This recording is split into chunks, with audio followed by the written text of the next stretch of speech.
If you try to count calories when you go out to eat, it's not getting easier anytime soon. Yeah, the FDA just delayed, again, requiring calorie labels on menus. The law was actually passed 6 years ago. It was supposed to finally go into effect at the end of this year, but that's not going to happen now until sometime like in 2017.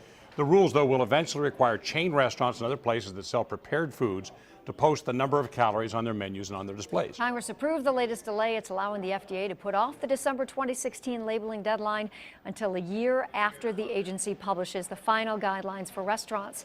The FDA says it's still working on those guidelines and is not saying when they'll be finished. Another part of the delay, grocery stores and convenience stores lobbying against these rules, and they have vigorously for 6 years. They say the requirements would be a bigger burden on them than on restaurants because they have more things that would need calories labeled. A bill waiting in the Senate right now would fix that issue, letting grocery stores put the calories on a menu board in the prepared food area like a deli instead of on each individual item.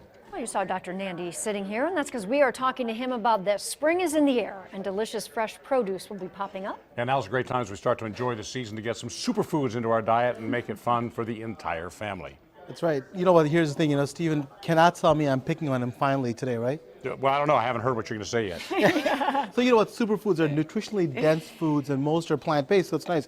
We talk about animal-based foods, but this is more plant-based, and they can be also nuts, fish, and dairy. Some examples are spinach, leeks, fennel, and then pistachios and almonds. So I think lots out there you can All right, enjoy. we say superfoods. I guess the question is there truth to the fact that it's truly super, or is this just all kind of a marketing thing to get us to buy into the It really is thing? super. It really is super because they're nutritionally dense. But what I say is I want people to just eat some fruits and vegetables. It doesn't mean that if they're super or not, and of any kind to balance out some of the the meats that they get. So here are my prescriptions for how you can get fruits and vegetables and the superfoods in your diet. So first of all, you want to make sure that you get a nice balance of the superfoods.